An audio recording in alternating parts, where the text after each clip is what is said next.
Halo, selamat datang, salam sehat, dan salam bahagia. Pada video pembelajaran kali ini di kelas Pak Ion, kita akan belajar mengenai listrik dinamis dalam kehidupan sehari-hari. Adapun tujuan pembelajaran yang pertama, kalian mampu menjelaskan konsep listrik dinamis, mampu menjelaskan hubungan antara kuat arus, beda potensial, dan hambatan listrik, dan mampu menerapkan hukum Kirchhoff dalam menghitung penggunaan listrik. Baik, perhatikan gambar rangkuman berikut ini. Baik, pada bagian yang pertama ini kita akan belajar mengenai konsep listrik dinamis. Apakah itu listrik dinamis? Nah, listrik dinamis adalah listrik yang mengalir karena adanya beda potensial pada rangkaian listrik. Listrik yang mengalir karena adanya beda potensial pada rangkaian listrik. Nah, itu listrik dinamis. Lalu kemudian, menurut pendapat George Simon Ohm yang telah melakukan berbagai percobaan, bahwa dia merumuskan besar arus listrik yang mengalir melalui sebuah pengantar selalu berbanding lurus dengan beda potensial yang diterapkan kepadanya. Nah, besar arus listrik yang mengalir melalui sebuah pengantar selalu berbanding lurus dengan beda potensialnya. Jadi menurut Simon Ohm ada 3 yang menjadi bagian dalam listrik dinamis, yaitu ada arus listrik, kemudian ada pengantar, dan juga ada beda potensial. Nah, kemudian berdasarkan hukum Ohm tersebut, dirumuskanlah bahwa besar arus mengalir, besar arus listrik atau I, itu sama dengan beda potensial dibagi R. Sekali lagi, I sama dengan beda potensial atau V dibagi dengan R. I itu adalah kuat arus dengan satuannya ampere, kemudian V itu adalah beda potensial dengan satuannya volt, dan R itu adalah hambatan dengan satuannya adalah ohm.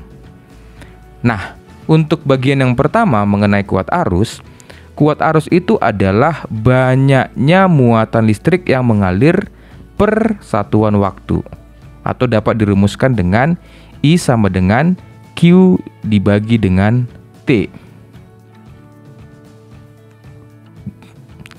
Karena Q itu sama dengan N kali E, maka kuat arus juga dapat dihitung dengan N kali E dibagi dengan T. Di mana I itu adalah arus listrik, satuannya ampere, Q itu adalah muatan listrik, satuannya coulomb, T itu adalah waktu, satuannya detik, N itu adalah jumlah muatan listrik, dan E itu adalah muatan elektron. Nah, kuat arus dapat diukur dengan menggunakan alat yang namanya ampermeter. Nah, ampermeter ini memiliki bagian-bagian seperti skala, kemudian ada skala maksimumnya, ada juga batas ukurnya. Nah, untuk menghitungnya, kita dapat membandingkan antara kuat arus dengan batas ukur yang sama dengan skala yang ditunjukkan dibagi dengan skala maksimum. Baik, selanjutnya yang kedua adalah beda potensial. Nah, tadi kalau kita yang pertama adalah kuat arus, sekarang yang kedua adalah beda potensial dalam listrik dinamis. Beda potensial dalam listrik dinamis dapat dihitung dengan V sama dengan W per Q. Karena tadi Q adalah N kali E, maka V sama dengan W dibagi N kali E. V adalah beda potensial, satuannya volt, W adalah usaha memindahkan muatan listrik, satuannya joule, dan Q adalah muatan listrik, satuannya coulomb. Nah, beda potensial juga dapat diukur dengan voltmeter. Hampir sama dengan penggunaan ampermeter, dengan memiliki batas ukurnya, skala yang ditunjuknya, dan skala maksimumnya. Maka nanti dapat diukur voltmeter yang ada pada listrik dinamis yang sedang terjadi. Dan yang bagian yang ketiga pada konsep listrik dinamis adalah hambatan. Nah, hambatan ini terjadi pada sebuah pengantar di mana ada listrik dinamis. Hambatan itu dapat diukur dengan R sama dengan rho kali L panjang kawatnya, dan dibagi dengan A, luas penampang kawat. Jadi R itu adalah hambatan, satuannya ohm, rho itu adalah hambatan jenis, atau dengan satuan ohm meter. Hambatan jenis ini artinya bahan pengantar yang digunakan, karena setiap bahan akan memiliki hambatan yang berbeda.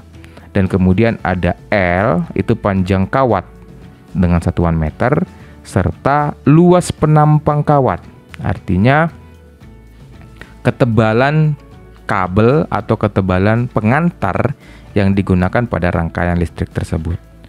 Jadi sekali lagi R sama dengan rho kali L per A. Nah, ini 3 hal yang mendasari listrik dinamis. Nah, coba perhatikan kembali gambar rangkuman kedua berikut ini. Baik, pada bagian yang kedua ini kita akan belajar mengenai rangkaian yang terjadi pada listrik dinamis. Nah, hal ini sesuai dengan hukum Kirchhoff yang disampaikan oleh Robert Gustav Kirchhoff. Nah, menurut Kirchhoff, jumlah kuat arus listrik yang masuk titik percabangan sama dengan jumlah kuat arus listrik yang meninggalkan titik percabangan. Nah, ada kata percabangan yang digunakan Kirchhoff. Nah, hal inilah yang menjadi dasar dalam rangkaian listrik yang terjadi pada listrik dinamis. Nah, seperti gambar berikut ini. Pada gambar ini ditunjukkan bahwa ada kuat arus yang masuk, yaitu I1 dan I2. Kemudian pada titik percabangannya keluar listrik I3 dan I4. Nah, maka menurut Kirchhoff, I1 tambah I2 sama dengan I3 tambah I4. Nah, inilah yang menjadi dasar dalam rangkaian listrik dinamis. Baik, rangkaian yang terjadi pada listrik dinamis ada 3. Yang pertama adalah rangkaian seri. Nah, rangkaian seri itu seperti pada gambar berikut ini. Dia melalui satu titik akan melewati ketiga alat listrik yang digunakan. Baik. Nah, pada rangkaian listrik seperti hukum Ohm tadi akan ada yang namanya arus listrik yang mengalir, kemudian ada beda potensial, dan juga ada hambatan pada alat-alat listrik yang digunakan. Nah, berdasarkan hukum Kirchhoff, arus listrik yang mengalir atau kuat arus totalnya, I total, itu sama dengan kuat arus pada alat pertama atau hambatan pertama. Dan akan sama besarnya dengan pada hambatan kedua, dan akan sama besarnya pada hambatan yang ketiga. Kemudian beda potensialnya adalah atau tegangannya, di mana pada rangkaian seri V total sama dengan V1 tambah V2 tambah V3. Nah, untuk hambatannya pada rangkaian seri itu sama dengan R1 ditambah R2 ditambah R3. Berarti total dari hambatan yang terjadi pada rangkaian tersebut. Nah, itu adalah rangkaian seri. Selanjutnya kita akan lihat pada rangkaian paralel. Nah, pada rangkaian paralel, arus listrik yang mengalir akan masuk pada percabangan seperti pada gambar berikut ini. Jadi arus listrik akan mengalir melewati titik percabangan. Nah, menurut hukum Kirchhoff sama halnya seperti tadi pada rangkaian seri, bahwa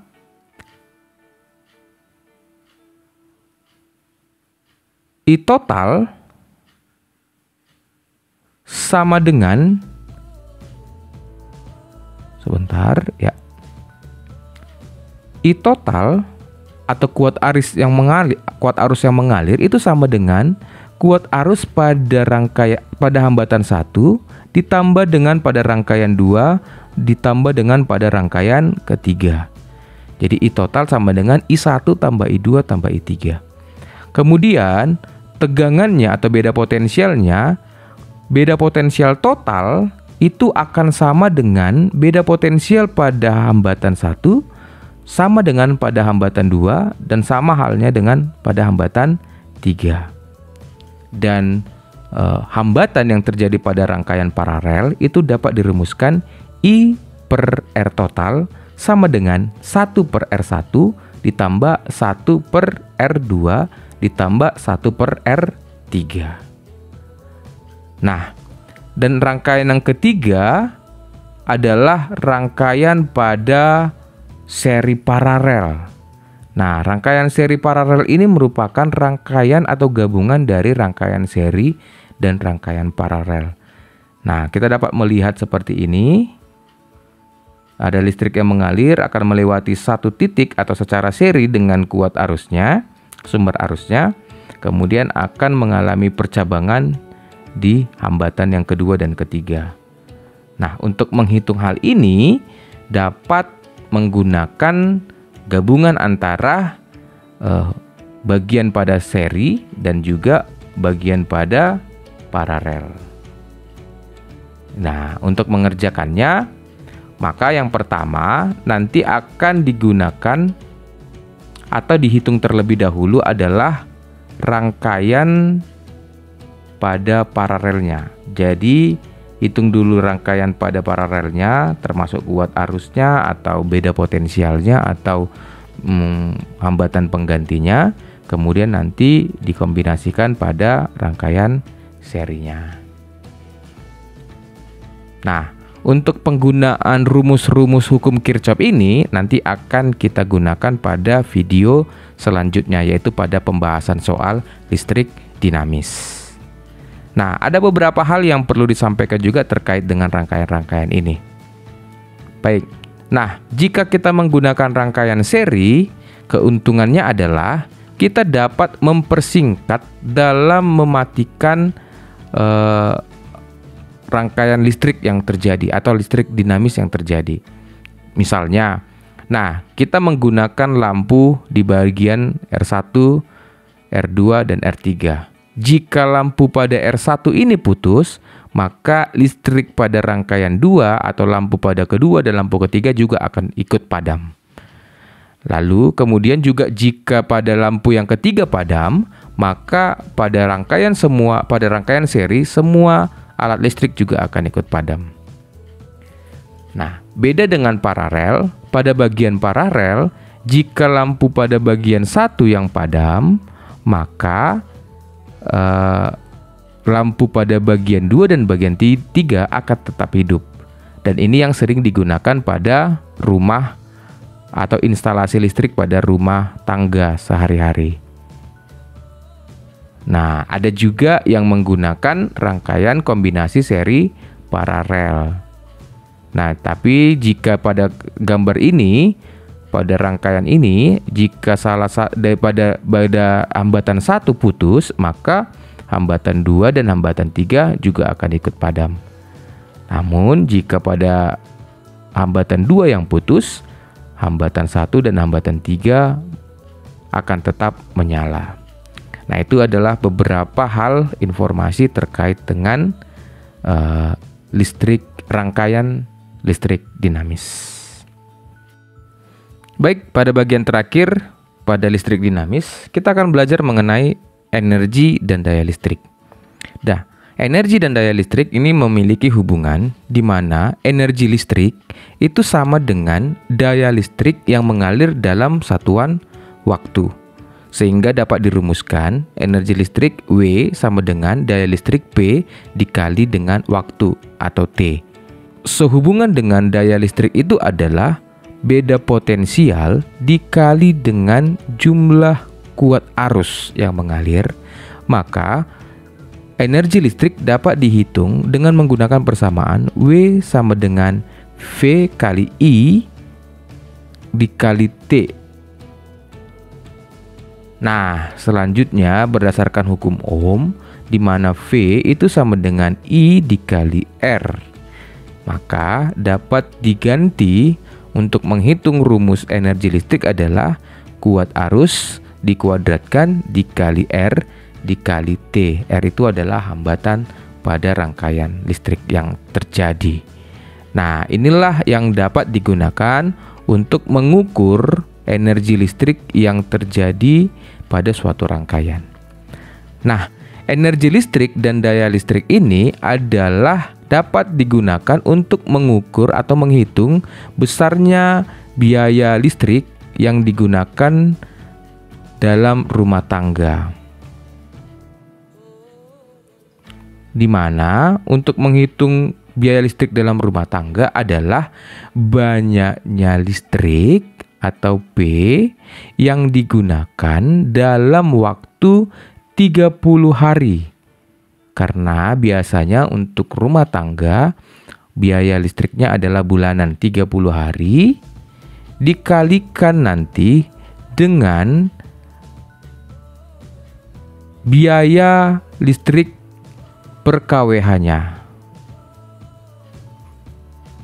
Atau dengan kata lain, biaya listrik itu sama dengan energi listrik dalam waktu 30 hari di mana dikalikan dengan biaya 1 kWh sesuai dengan aturan yang berlaku. Demikian pembelajaran kita tentang listrik dinamis. Tunggu video pembahasan soal tentang listrik dinamis. Pengetahuan tidaklah cukup, maka kita harus mengamalkannya. Niat baik tidaklah cukup, maka kita harus melakukannya. Selamat belajar.